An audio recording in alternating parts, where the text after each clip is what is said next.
কৃষক বাঁচলে বাঁচবে দেশ, গর্ব সুফলা বাংলাদেশ। শস্য, ফসল, মৎস্য ও পশুপালন খাতে 10,000 টাকা পর্যন্ত কৃষি ঋণ সুদসহ মওকুফের সিদ্ধান্ত গ্রহণ করেছে বর্তমান সরকার। এই ঋণ মওকুফ করা হলে আনুমানিক 12 লাখ কৃষক প্রত্যক্ষভাবে লাভবান হবে এবং মওকুফ করা হবে প্রায় 1,500 কোটি টাকা।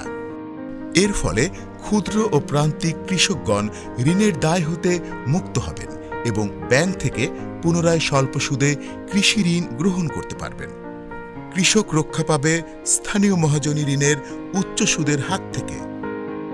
কৃষি ঋণ মওকুফে দৃঢ় অঙ্গীকার, কৃষকের পাশে আছে বর্তমান সরকার।